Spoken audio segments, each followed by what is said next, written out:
Alhamdulillah wassalatu wassalamu ala rasulillah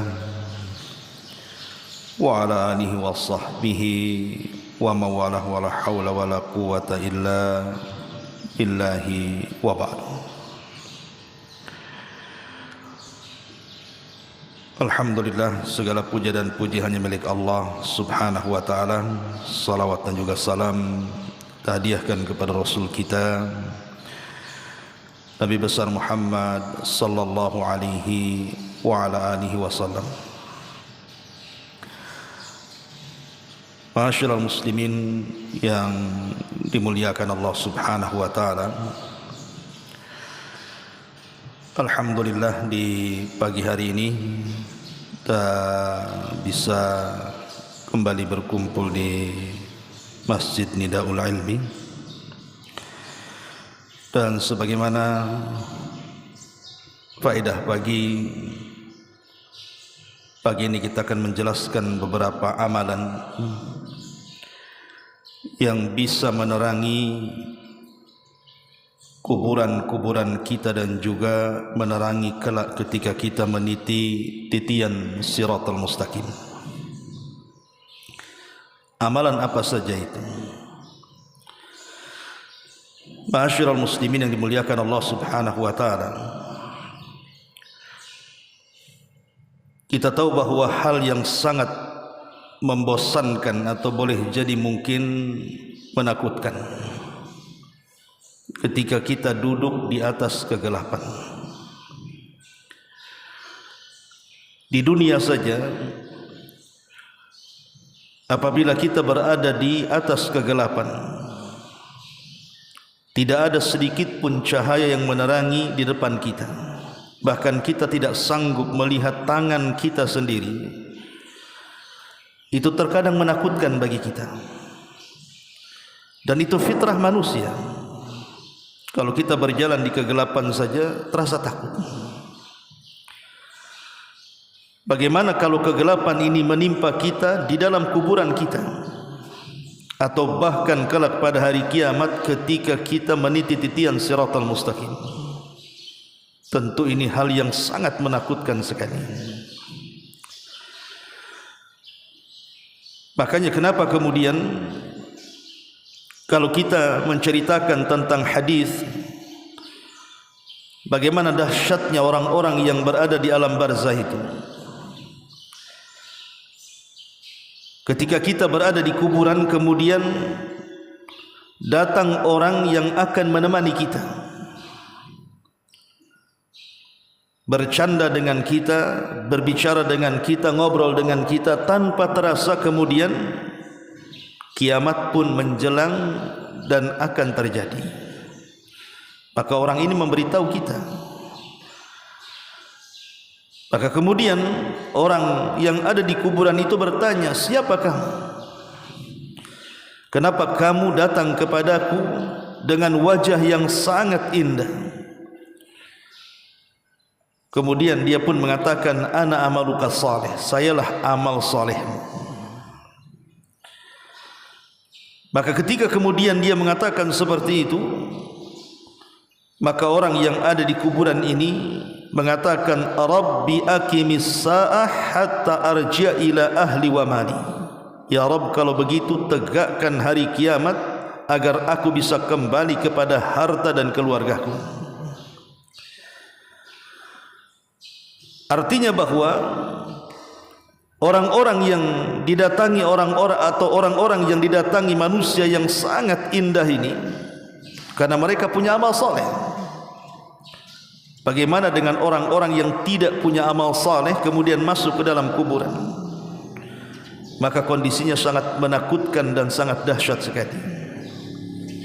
Karena kuburan akan gelap baginya, ditutup pintu sorga, dibuka pintu neraka pula, kemudian dimasukkan berbagai macam azab kubur kepadanya. Begitu juga di atas titian Siratal Mustaqim. Disebutkan dalam sebuah hadis dari Abdullah ibn Mas'ud radhiyallahu an, di mana beliau mengatakan, yajma'ullahu an-nas yaumal qiyamah, Allah akan mengumpulkan manusia pada hari kiamat sampai dia mengatakan faminhum man yu'ta nuruhu mithlal jabal, di antara mereka yang diberikan cahaya seperti gunung,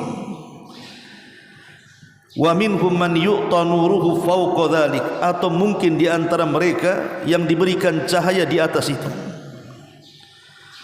Karena begini ikhwatu fiddin, muliakan Allah Azza wa Jalla, apabila manusia selesai melaksanakan hisab, semua manusia sudah dihisab, maka manusia akan dihadapkan di atas titian siratal mustaqim, dan disitulah Allah gelapkan segelap-gelapnya, tidak ada cahaya sedikit pun. Lah orang-orang yang beriman ketika itu diberikan cahaya, ada cahaya seperti gunung bahkan di atas itu, sehingga mereka bisa meniti titian siratal mustaqim dengan cahaya yang Allah anugerahkan kepada mereka.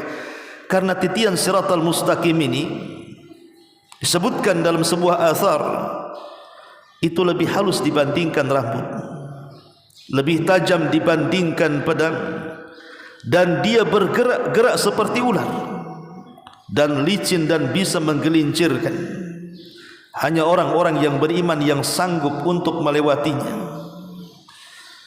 Ma'asyiral muslimin yang dimuliakan Allah Azza wa Jalla, dari sinilah kita perlu mengenal amalan apa saja yang bisa menjadikan kita mendapatkan cahaya dalam kuburan kita dan mendapatkan cahaya ketika kita meniti titian siratal mustaqim.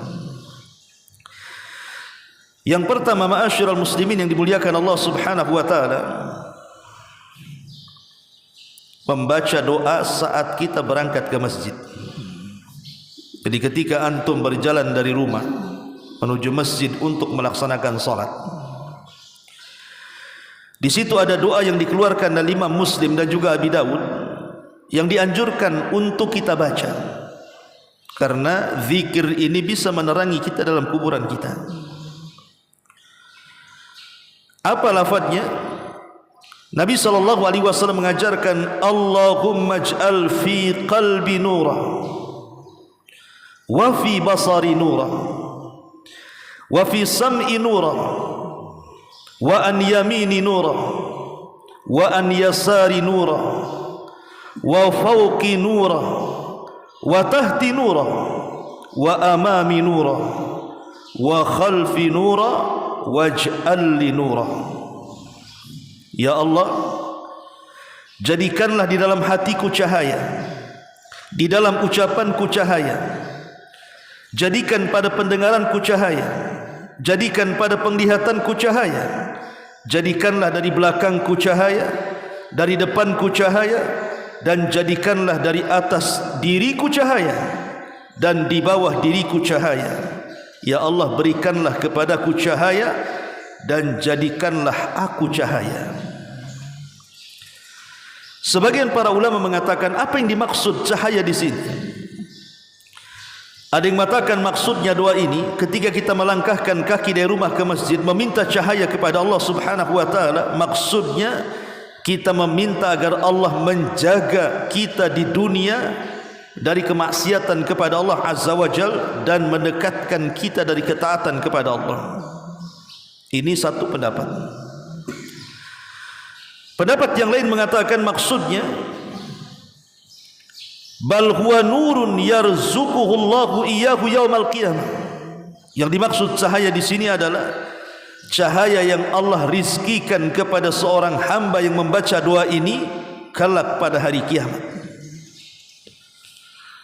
Jadi bisa diartikan maksudnya cahaya di dunia, maksudnya hidayah, dan bisa diartikan cahaya di sini artinya cahaya kelak pada hari kiamat. Ini yang pertama. Kita membaca doa dari rumah ke masjid dengan doa Allahumma ij'al fi qalbi nura wa fi basari nura wa fi sam'i nura wa an yamini nura wa an yasari nura wa fawqi nura wa tahti nura wa amami nura wa khalfi nura waj'al li nura. Yang kedua, membaca doa 3 kali dibaca selepas salat dan 3 kali dibaca sebelum tidur. Dua ini diisyaratkan dari sahabat Abdullah ibn Umar radhiyallahu anhum. Jadi dua ini adalah perbuatan sahabat. Tapi tidak mungkin seorang sahabat melakukan sebuah amalan kalau tidak ada contohnya dari Nabi. Karena mereka murid-murid Nabi SAW langsung talaki dengan Rasul. Dan ada sebuah kaidah bahwa laisal khabaru kal muayana. Habar itu berbeda dengan melihat langsung. Kita ini hanya mendapatkan habar saja. Rasul bersabda begini-begini, itu habar namanya. Tapi sahabat itu melihat langsung dengan kedua mata mereka bagaimana Nabi SAW bicara, bagaimana Rasul SAW bergerak, bagaimana Rasul bermuamalah, bagaimana Rasul berakhlak, bagaimana Rasul mengajarkan ajarannya kepada mereka langsung dengan kedua mata mereka dan kedua telinga mereka. Jadi tidak mungkin seorang sahabat mengamalkan sebuah amal yang tidak dicontohkan dari Nabi. Disebutkan dalam riwayat Ibnu Abi Syaibah dalam musannafnya dengan sanad yang sahih dari Abdullah ibn Umar radhiyallahu anhu. Apa kata beliau? Man qala dubura kulli salatin wa idza akhadha majja'ahu, barang siapa yang membaca zikir ini selepas salat minimal 3 kali atau dibaca sebelum tidur 3 kali, apa lafadznya? Allahu akbar kabira adada syaf'i wal watri. Saya ulang, Allahu akbar kabira adada syaf'i wal watri wa kalimatillahi tammati tayyibatil mubarakat la ilaha illallah. Allahu akbar kabira, Allah yang maha besar. Adad asy-syaf'i wal watr, sebanyak makhluk baik yang ganjil ataupun yang genap. Ada yang mengatakan syaf'i di sini artinya al-khaliq Allah. Ada yang mengatakan asy-syaf'i itu artinya makhluk semuanya, dan al-watr ganjil di sini maksudnya Allah, karena Allah kan ganjil satu. Dan semua makhluknya tidak ada yang ganjil. Semua makhluk itu pasti genap, karena makhluk itu berpasang-pasangan. Makanya ada laki-laki, ada perempuan, ada siang, ada malam, ada bumi, ada langit. Manusia, makhluk itu berpasang-pasangan, tidak ada yang ganjil. Yang ganjil itu hanya Allah. Wa kalimatillahi tammati, dan kalimat-kalimat Allah yang sempurna, at-tayyibat yang baik, al-mubarakat yang penuh berkah. La ilaha illallah, tidak ada zat yang berhak disembah kecuali Allah. 3 kali saja. Ini kan singkat kalimatnya. Allahu akbar kabira adada syaf'i wal watri wa kalimatillahi tammati tayyibatil mubarakat la ilaha illallah. Berapa kali? 3 kali. Apa kata Abdullah ibn Umar radhiyallahu anhu? Kunna lahu fi qabrihi nura. Kalau kita baca ini, maka Allah akan berikan cahaya dalam kuburnya.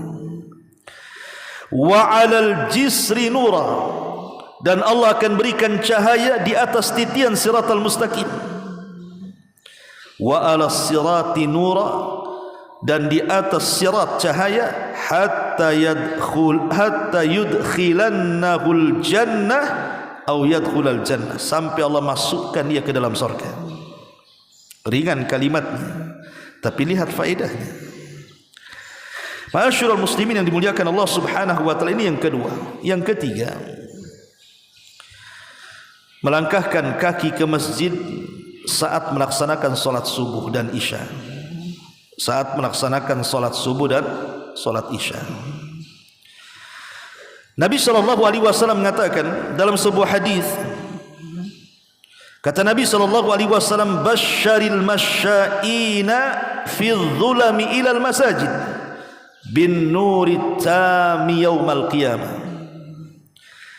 Beri kabar gembira kepada orang-orang yang melangkahkan kaki-kaki mereka di saat gelapnya dunia menuju masjid-masjid Allah. Mereka akan mendapatkan cahaya yang sempurna pada hari kiamat. Para ahli hadis mengatakan bahwa maksudnya pada kegelapan dunia ketika kaki mereka dilangkahkan ke masjid, maksudnya adalah melaksanakan solat isya dan melaksanakan solat subuh. Karena dua solat ini dilangkahkan ketika langit gelap. Ketika langit gelap, inilah solat isya dan subuh. Dan inilah dua solat yang paling berat dilakukan orang munafik. Orang munafik berat melakukan solat isya berjamaah dan solat subuh berjamaah, tapi orang-orang yang beriman tahu keutamaannya. Makanya mereka tidak akan berat melangkahkan kaki, karena tahu bahwa dengan melangkahkan kaki mereka untuk melaksanakan solat subuh berjamaah dan solat isya berjamaah, mereka akan mendapatkan cahaya dari Allah baik dalam kuburan mereka atau ketika mereka meniti titian siratal mustaqim. Ini amalan yang ketiga.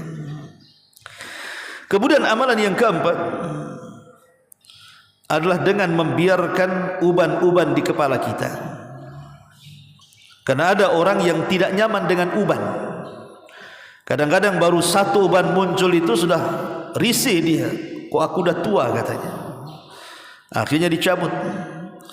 Bahkan sebagian orang yang sudah penuh dengan uban tidak mau tua, akhirnya disemir dengan warna hitam.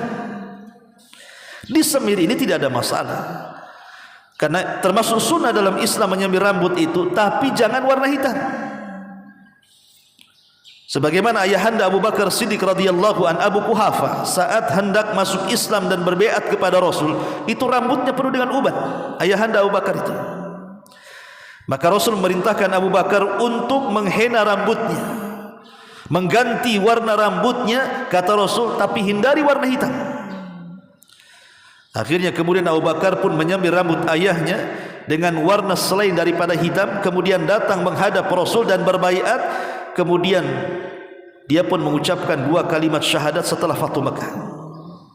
Abu Bakar ketika masuk Islam, ayahnya dia menangis. Kenapa menangis? Bukankah itu hari bahagia? Harusnya tertawa dan tersenyum. Rupanya Abu Bakar Siddiq radhiyallahu an tidak mau senang sendirian. Dia ingin melibatkan Rasul dalam kesenangannya. Sehingga dia mengatakan di hadapan Rasul, "Ya Rasulullah, kalau seandainya tangan yang masuk Islam ini bukan tangan ayahku tapi tangan pamanmu Abu Talib, itu lebih aku senangi," katanya. Karena tahu Rasul sedih ketika meninggal Abu Talib mati kafir. Padahal Abu Talib adalah ayah angkat Nabi SAW yang merawat Rasul sedari kecil usia 8 tahun sampai menikah, bahkan sampai diangkat menjadi Nabi dan Rasul, bahkan di atas kekafirannya dia membela Islam. Maka saat wafatnya Rasul sangat sedih karena dia tidak meninggal di atas Islam. Makanya Abu Bakar mengatakan, "Ya Rasul, kalau yang menjabat tangan dan masuk Islam hari ini pamanmu yang sudah meninggal itu lebih aku sukai dibandingkan bapakku." Ma'asyiral muslimin yang dimuliakan Allah Subhanahu wa taala, kata Nabi sallallahu alaihi wasallam, "Man syaba syaibatan fil Islam kanat lahu nuran yaumal qiyamah." Barang siapa yang membiarkan uban di kepalanya, maka uban itu kelak akan menjadi cahaya pada hari kiamat. Karena uban sendiri, ikhwatu fiddin, itu bisa mengingatkan kepada kematian kita dan bisa mengingatkan kepada usia kita. Orang kalau tidak ada ubannya merasa muda, akhirnya tidak teringatkan dalam kehidupannya. Tapi kalau seandainya dia mengaca kemudian penuh dengan uban, dia merasa hidupnya sudah tua, karena umumnya rambut beruban itu sudah di atas usia 40 tahun biasanya baru dia tumbuh. Kemudian di usia 50 tahun semakin banyak, bahkan di usia 60-70 tahun terkadang seluruhnya sudah beruban. Artinya mengingatkan kita kepada kematian itu di dunia, dan di akhirat akan menjadi cahaya pada hari kiamat. Makanya Rasul mengatakan, "La tantifu asy-syaiba." Jangan cabut uban kalian. Fa innahu ma min muslimin yashibu syaibatan fil Islam. Karena tidak ada seorang muslim ketika rambutnya penuh dengan uban dalam Islam, illa kanat lahu nuran yaumal qiyamah, kecuali akan menjadi cahaya kelak pada hari kiamat. Ini amalan yang keempat. Kemudian amalan yang kelima, melaksanakan solat secara umum. Artinya bukan hanya solat wajib dia lakukan, tapi dia tambah dengan solat sunnahnya. Ada rawatibnya, ada tahiyatul masjidnya, ada salat sunnah wudunya, ada duhanya, ada witirnya, ada qiyamul lailnya, ada salat taubatnya, macam-macam salat itu. Kata Nabi SAW, as-salatu nurun was-sadaqatu burhanun was-sabru diyaun. Salat itu cahaya, sedekah itu bukti, dan sedekah dan sabar itu adalah pelita. Dan yang terakhir adalah berdoa kepada Allah Azza wa Jalla agar kita diberikan cahaya dalam kuburan kita dan kelak pada hari kiamat. Makanya dalam sebuah hadis yang dikeluarkan Imam Muslim, ketika Nabi SAW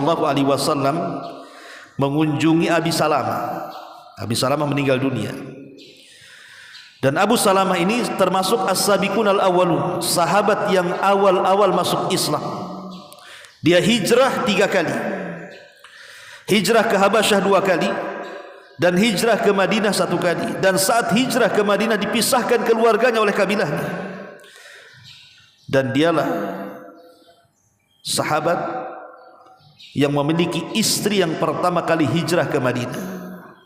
Jadi wanita yang pertama kali hijrah dari Mekah ke Madinah adalah istrinya Abu Salamah, namanya Ummu Salamah, sendirian bersama anak gadisnya. Bayangkan Mekah dan Madinah itu jauh. Kemarin saya umrah dari Madinah ke Mekah itu naik bus itu 6 jam sampai 7 jam. Itu naik bus tuh, dengan padang pasirnya dan macam-macamnya. Bagaimana dengan berjalan kaki coba? Seorang wanita lagi. Setelah Allah Subhanahu wa taala pertemukan Ummu Salamah dengan Abu Salamah di Madinah, Allah Subhanahu wa taala takdirkan Abu Salamah meninggal dunia. Sedihlah Ummu Salamah. Karena bagi Ummu Salamah tidak ada laki-laki yang lebih hebat dibandingkan Abu Salamah. Bahkan saat meninggalnya Abu Salamah, Abu Bakar, Umar, Uthman, semua para sahabat ingin melamar Ummu Salamah. Tapi Ummu Salamah mengatakan tidak, karena tidak ada laki-laki yang lebih aku cintai daripada Abu Salamah. Lah saat Abu Salamah meninggal dunia, maka Nabi SAW mendoakan Abu Salamah dan mengatakan wafsah lahu fi qabrihi wa nawwir lahu fihi. Ya Allah, luaskan kuburan Abu Salamah dan berikan cahaya dalam kuburnya. Doa Nabi SAW kepada Abu Salamah, ya Allah, luaskan kuburnya dan berikan cahaya di dalamnya. Maka berdoalah kepada Allah Subhanahu wa taala agar Allah Subhanahu wa taala bukan hanya memberikan cahaya bagi kita di dunia dengan hidayah, tapi lebih daripada itu berdoa kepada Allah agar Allah luaskan, lapangkan kuburan kita dan Allah berikan cahaya di dalamnya, dan kelak pada hari kiamat agar Allah berikan cahaya kepada kita saat kita berada di atas titian siratal mustaqim. Karena ada sebuah hadis kata Nabi SAW, ketika Aisyah ummul mukminin radhiyallahu anha bertanya kepada Nabi SAW soal kapan, di mana letak manusia saat bumi dihancur-hancurkan, saat yauma tubaddalul ardh ghairal ardh, saat bumi diganti dengan bumi yang baru. Maksudnya bukan bumi yang kita pijak ini dihilangkan kemudian Allah ciptakan bumi yang baru dan menjadi padang mahsyar, bukan itu maksudnya. Maksudnya ayat yang mengatakan yauma tubaddalul ardh ghairal ardh, pada hari ketika bumi yang kita pijak diganti dengan bumi yang baru, maksudnya diganti bentuknya. Sekarang kan bumi ini bentuknya bulat, ada yang mengatakan seperti telur.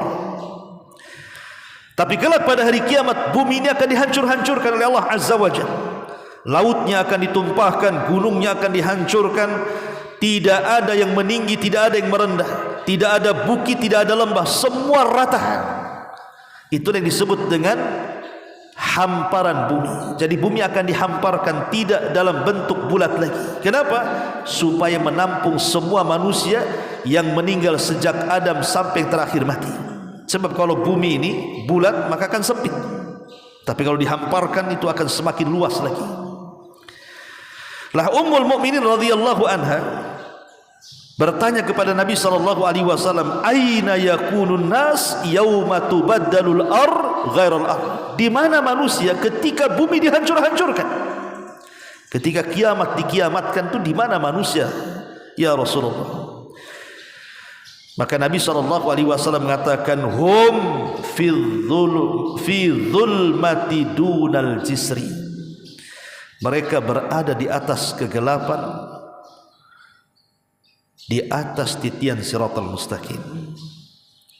Artinya pada hari itu manusia akan mengalami kegelapan yang luar biasa, dan disitulah kita berhajat kepada cahaya. Lah amalan-amalan tadi itulah yang disebutkan para ulama sebagai amalan-amalan yang bisa menerangi kita kelak dalam kuburan kita. Ma'asyiral muslimin yang dimuliakan Allah Subhanahu wa taala. Alhamdulillah di pagi hari ini kita bisa kembali berkumpul di Masjid Nidaul Ilmi, dan sebagaimana faedah pagi ini kita akan menjelaskan beberapa amalan yang bisa menerangi kuburan-kuburan kita dan juga menerangi kelak ketika kita meniti titian siratal mustaqim.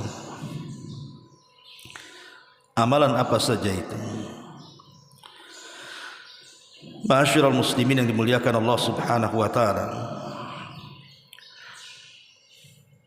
Kita tahu bahwa hal yang sangat membosankan atau boleh jadi mungkin menakutkan ketika kita duduk di atas kegelapan. Di dunia saja, apabila kita berada di atas kegelapan, tidak ada sedikit pun cahaya yang menerangi di depan kita. Bahkan kita tidak sanggup melihat tangan kita sendiri. Itu terkadang menakutkan bagi kita. Dan itu fitrah manusia. Kalau kita berjalan di kegelapan saja terasa takut. Bagaimana kalau kegelapan ini menimpa kita di dalam kuburan kita, atau bahkan kelak pada hari kiamat ketika kita meniti titian siratal mustaqim? Tentu ini hal yang sangat menakutkan sekali. Makanya kenapa kemudian kalau kita menceritakan tentang hadis bagaimana dahsyatnya orang-orang yang berada di alam barzah itu, ketika kita berada di kuburan kemudian datang orang yang akan menemani kita, bercanda dengan kita, berbicara dengan kita, ngobrol dengan kita, tanpa terasa kemudian kiamat pun menjelang dan akan terjadi. Maka orang ini memberitahu kita. Maka kemudian orang yang ada di kuburan itu bertanya, "Siapa kamu? Kenapa kamu datang kepadaku dengan wajah yang sangat indah?" Kemudian dia pun mengatakan, "Ana amaluka salih." Sayalah amal salehmu. Maka ketika kemudian dia mengatakan seperti itu, maka orang yang ada di kuburan ini mengatakan, "Rabbi aqimis sa'ah hatta arji'a ila ahli wa mali." Ya Rabb, kalau begitu tegakkan hari kiamat agar aku bisa kembali kepada harta dan keluargaku. Artinya bahwa orang-orang yang didatangi orang-orang yang didatangi manusia yang sangat indah ini karena mereka punya amal saleh. Bagaimana dengan orang-orang yang tidak punya amal saleh kemudian masuk ke dalam kuburan? Maka kondisinya sangat menakutkan dan sangat dahsyat sekali. Karena kuburan akan gelap baginya, ditutup pintu sorga, dibuka pintu neraka pula, kemudian dimasukkan berbagai macam azab kubur kepadanya. Begitu juga di atas titian siratal mustaqim. Disebutkan dalam sebuah hadis dari Abdullah bin Mas'ud radhiyallahu an, di mana beliau mengatakan yajma'ullahu an-nas yaumal qiyamah, Allah akan mengumpulkan manusia pada hari kiamat, sampai dia mengatakan faminhum man yu'ta nuruhu mithlal jabal, di antara mereka yang diberikan cahaya seperti gunung, wa minhum man yu'ta nuruhu fawqa dzalik, atau mungkin di antara mereka yang diberikan cahaya di atas itu.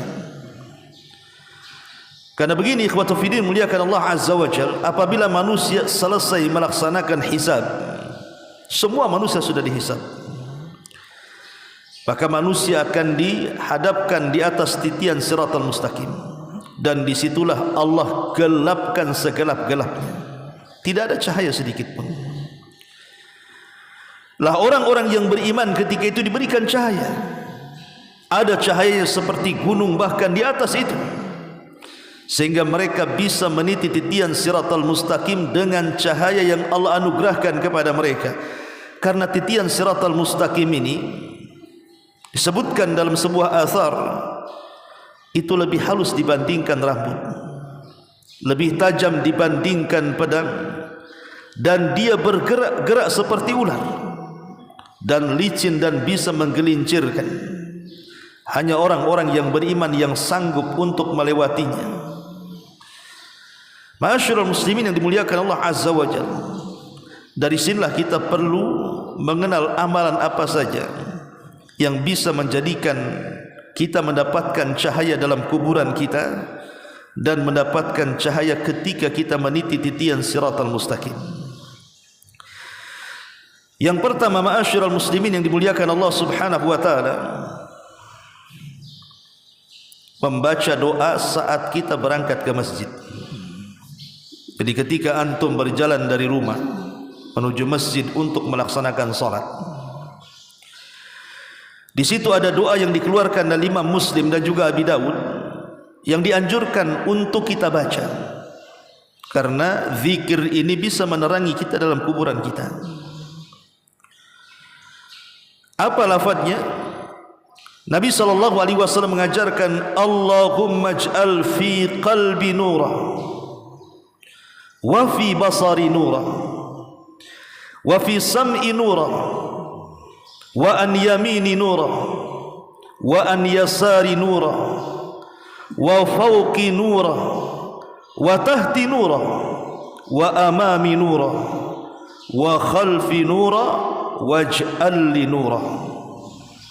Ya Allah, jadikanlah di dalam hatiku cahaya, di dalam ucapanku cahaya, jadikan pada pendengaranku cahaya, jadikan pada penglihatanku cahaya, jadikanlah dari belakangku cahaya, dari depanku cahaya, dan jadikanlah dari atas diriku cahaya dan di bawah diriku cahaya.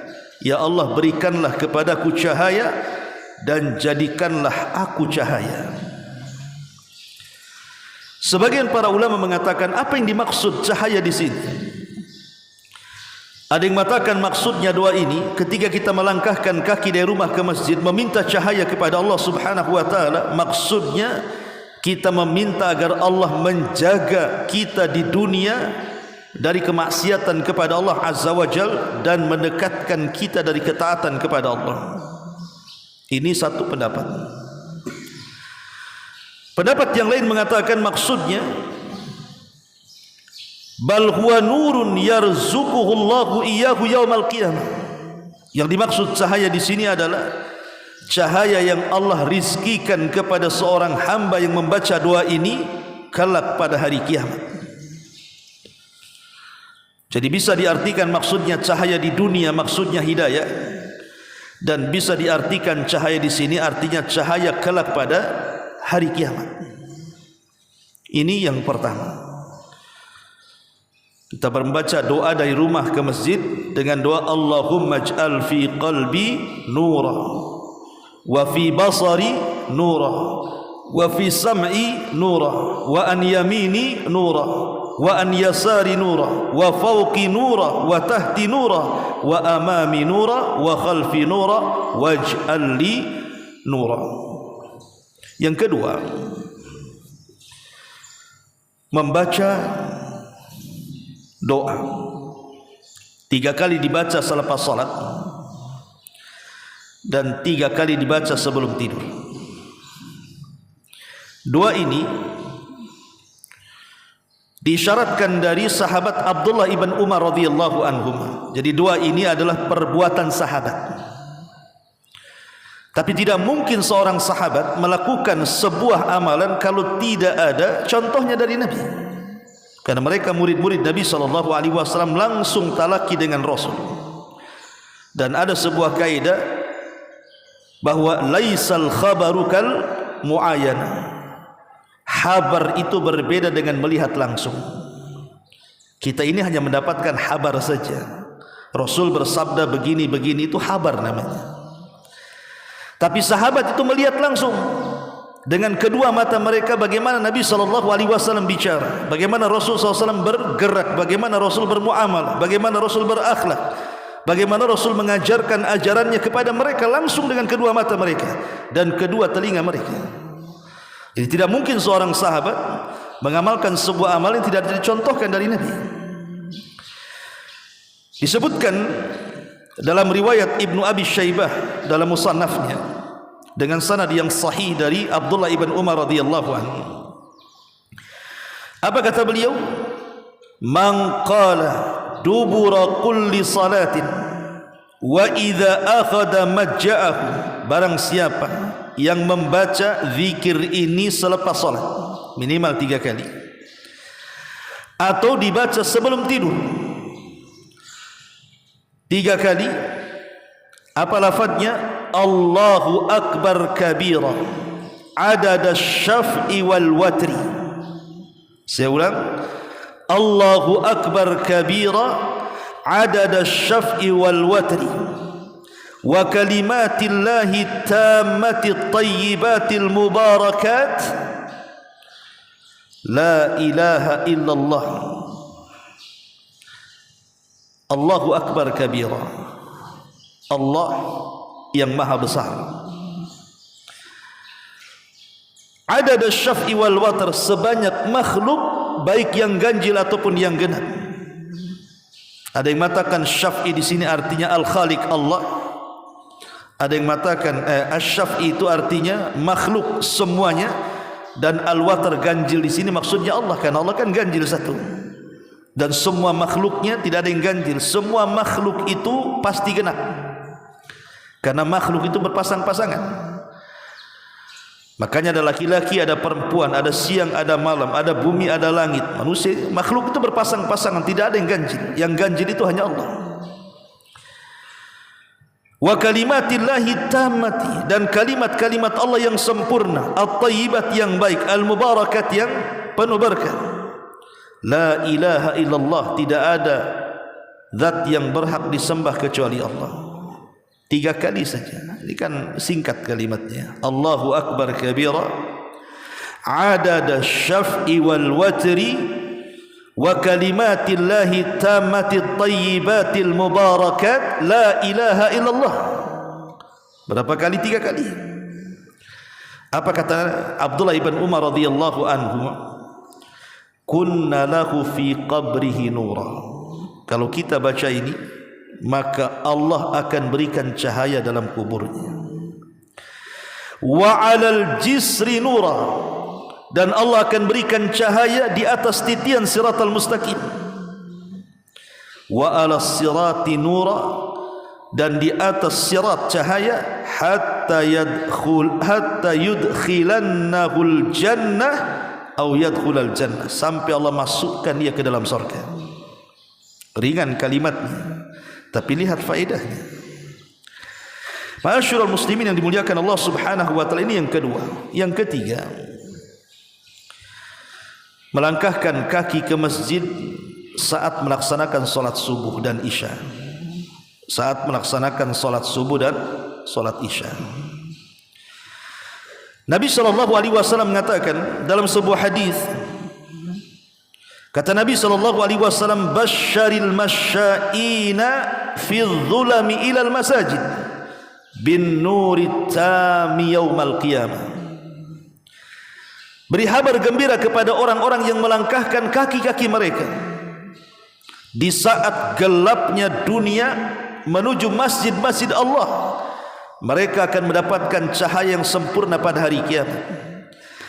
Para ahli hadis mengatakan bahawa maksudnya pada kegelapan dunia ketika kaki mereka dilangkahkan ke masjid, maksudnya adalah melaksanakan solat isya dan melaksanakan solat subuh. Karena dua salat ini dilangkahkan ketika langit gelap. Ketika langit gelap, inilah salat isya dan subuh. Dan inilah dua salat yang paling berat dilakukan orang munafik. Orang munafik berat melakukan salat isya berjamaah dan salat subuh berjamaah. Tapi orang-orang yang beriman tahu keutamaannya. Makanya mereka tidak akan berat melangkahkan kaki, karena tahu bahwa dengan melangkahkan kaki mereka untuk melaksanakan salat subuh berjamaah dan salat isya berjamaah, mereka akan mendapatkan cahaya dari Allah baik dalam kuburan mereka atau ketika mereka meniti titian siratal mustaqim. Ini amalan yang ketiga. Kemudian amalan yang keempat adalah dengan membiarkan uban-uban di kepala kita. Karena ada orang yang tidak nyaman dengan uban. Kadang-kadang baru satu uban muncul itu sudah risih dia. Kok aku dah tua katanya. Akhirnya dicabut. Bahkan sebagian orang yang sudah penuh dengan uban tidak mau tua, akhirnya disemir dengan warna hitam. Disemir ini tidak ada masalah. Karena termasuk sunnah dalam Islam menyemir rambut itu, tapi jangan warna hitam. Sebagaimana ayahanda Abu Bakar Siddiq radhiyallahu an, Abu Quhafah, saat hendak masuk Islam dan berbeat kepada Rasul, itu rambutnya penuh dengan uban. Ayahanda Abu Bakar itu. Maka Rasul memerintahkan Abu Bakar untuk menghena rambutnya, mengganti warna rambutnya, kata Rasul, tapi hindari warna hitam. Akhirnya kemudian Abu Bakar pun menyamir rambut ayahnya dengan warna selain daripada hitam, kemudian datang menghadap Rasul dan berbaiat. Kemudian dia pun mengucapkan dua kalimat syahadat setelah Fathu Makkah. Abu Bakar ketika masuk Islam, ayahnya dia menangis. Kenapa menangis? Bukankah itu hari bahagia? Harusnya tertawa dan tersenyum. Rupanya Abu Bakar Siddiq radhiyallahu anhu tidak mau senang sendirian. Dia ingin melibatkan Rasul dalam kesenangannya.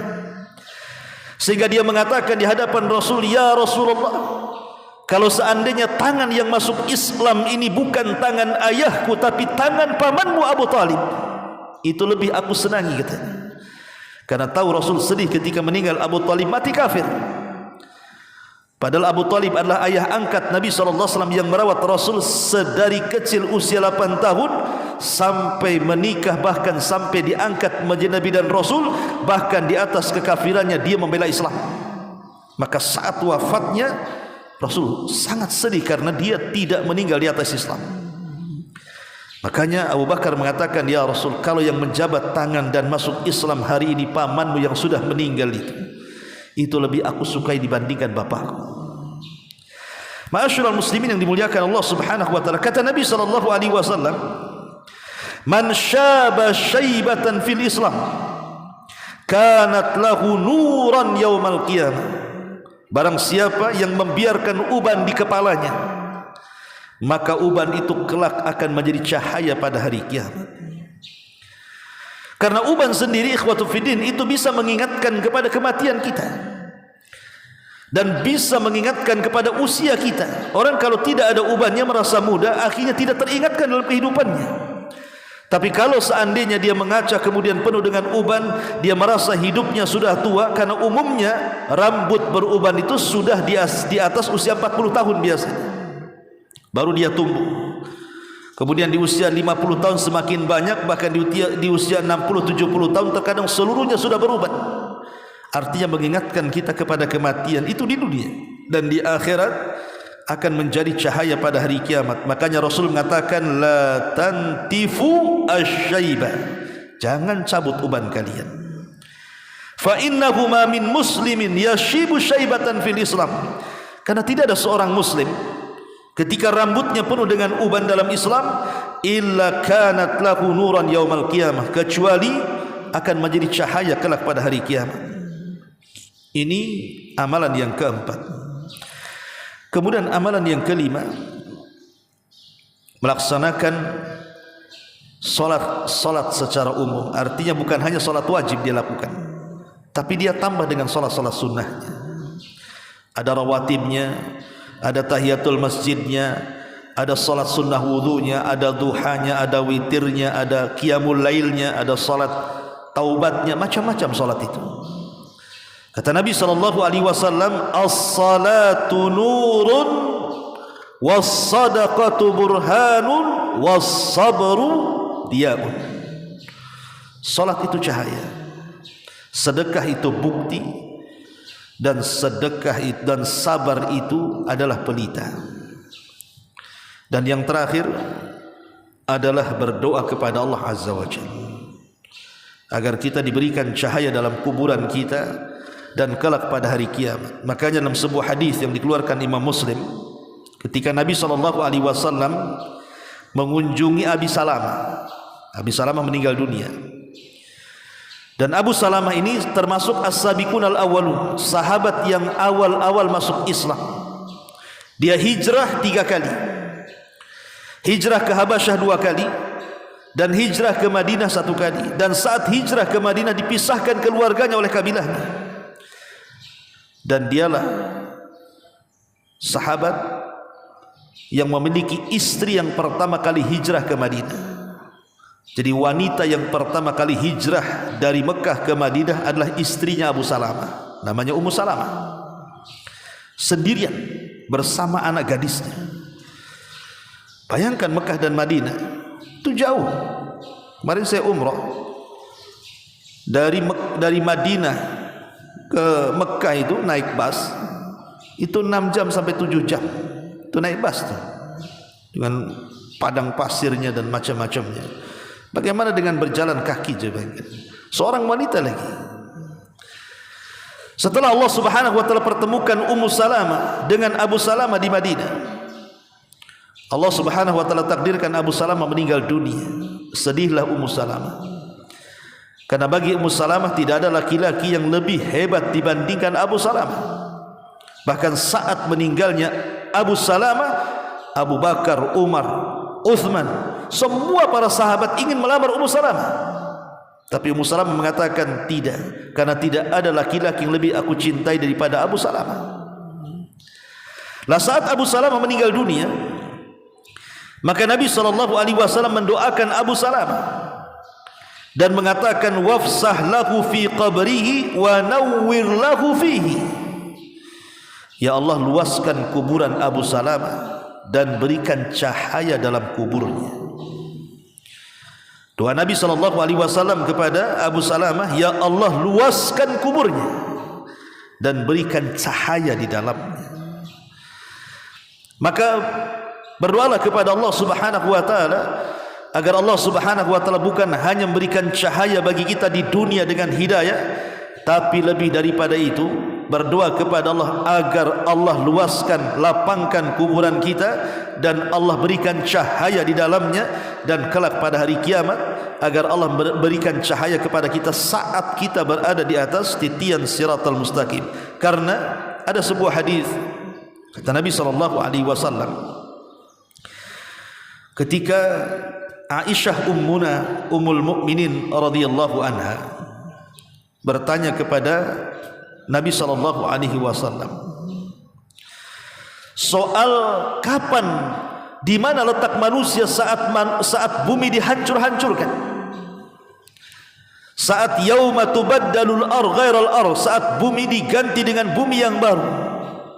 Maksudnya bukan bumi yang kita pijak ini dihilangkan kemudian Allah ciptakan bumi yang baru dan menjadi padang mahsyar, bukan itu maksudnya.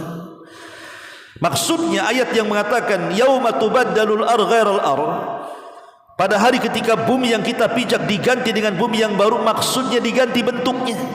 Sekarang kan bumi ini bentuknya bulat, ada yang mengatakan seperti telur. Tapi kelak pada hari kiamat bumi ini akan dihancur-hancurkan oleh Allah Azza wa Jalla. lautnya akan ditumpahkan, gunungnya akan dihancurkan, tidak ada yang meninggi, tidak ada yang merendah, tidak ada bukit, tidak ada lembah, semua rata.